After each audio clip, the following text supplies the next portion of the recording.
Why do you need Microsoft Defender for Identity? You've got to protect your cloud users, your on-prem users, your hybrid users. Your domain controllers are at risk. Someone could be using a tool to LDAP recon. They could have compromised your ticket granting ticket account and do golden ticket. They could be causing replications to occur to non-DCs. They could be enumerating your certificate services. They could have compromised your Entra ID Sync Connect account and use it for non-sync purposes. Your ADFS servers are vulnerable to Golden SAML. Someone could have compromised the private key material.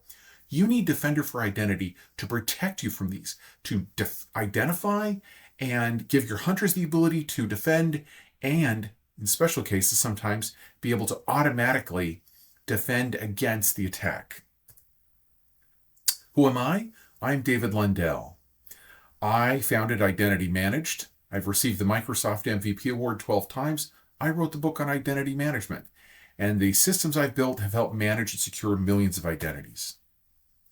This is the Defender for Identity dashboard. Across the top, we can see coverage of identity providers, SaaS apps, and on-premise users. Also looking at human versus non-human identities, aka service accounts. Down below, we get insights, and then we get some more details there. Let's dive into this. So the Identity Threat Detection and Response dashboard, again, helps us protect our on-prem users, our cloud users, our hybrid users. We get top insights. In this case, the first top insight is good news. 0 users were identified in risky lateral movement path. But there were 7 users who were considered dormant in AD and should be removed from sensitive groups.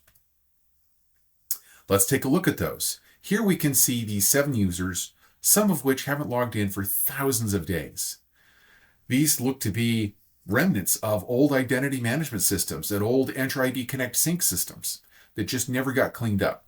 They should be removed from the sensitive groups, they should be disabled, and probably deleted. Scrolling down, we can see we've got 4 columns here. Let's dive into each of those. First up, we have the ITDR, or Identity Threat Detection Response Deployment Health. This is telling you what's going on with the health of your Microsoft Defender for Identity deployment. Here we can see, can't tell whether we've got certificate services and federation services and Connect Sync covered or not. But it does show that there's sensors on 2 domain controllers, and there's some health alerts going on with those 2.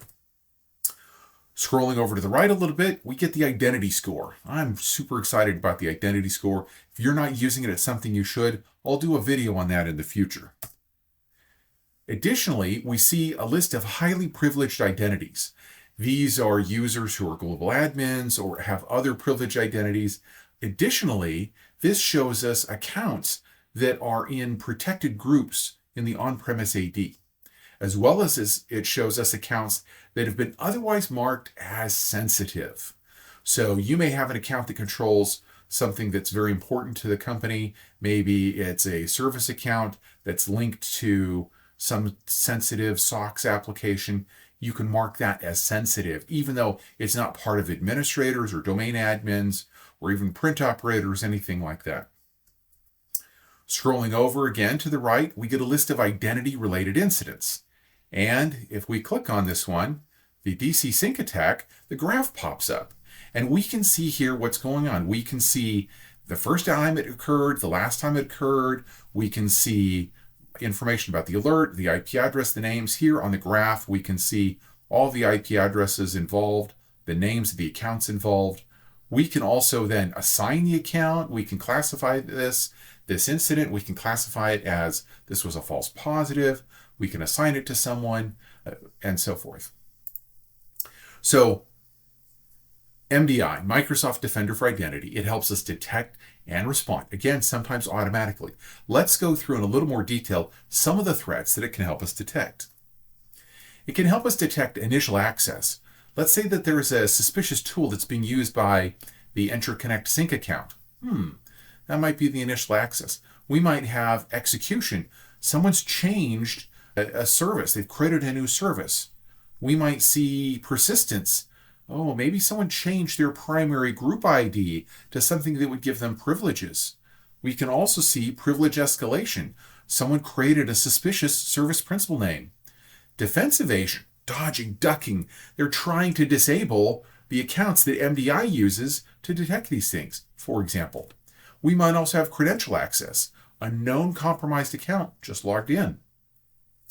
Discovery, okay, more about LDAP recon tools being used. Someone might be using SAMR. There may be a suspicious LDAP query or a suspicious entry device just joined. We could also detect lateral movement, such as pass the ticket, and of course a lot more, and command and control, like a suspicious DNS query from a device in your organization. MDI also gives us reports. As we know, reports are great for executives. But just beyond having these reports, you can schedule these so that they can be sent out to different people on different schedules. There's 4: the summary, modifications to sensitive groups, passwords that are exposed in clear text, and lateral movement paths to sensitive accounts. Let's dive in and take a look at the summary report. So the summary report obviously starts off with some nice graphs. How many alerts are open, how many have been closed, health issues open and closed. Scrolling to the next or going to the next tab, clear text passwords that are exposed using unencrypted LDAP auth. You'd be shocked at how often this happens in big, large production environments today. In this case, there weren't too many. And it breaks it down by users and computers, and we can see the difference here also, accounts that are deemed sensitive and those that are not. So what are the knocks against Defender for Identity? Money, you got to pay licensing, but we have more to say on that later. You've got to tune things, there's going to be false positives, and the setup can be a bit complicated. Licensing. The good news is it may already be included in licensing you're already paying for. You may be paying for Enterprise Mobility plus Security E5, in which case MDI is included. Microsoft 365 E5 included. You may have Microsoft 365 F1 and F3, and then have added on top of it Microsoft 365 E5 Security. Or if you've got Office 365 F3, and then have added the E5 Security on top of it. Again, if you've added the E5 Security plus Compliance on top of one of those. Or if you decide that you don't have any of those you've discovered, but you decide that Defender for Identity is still worth it, you can get a standalone license for it. Tuning.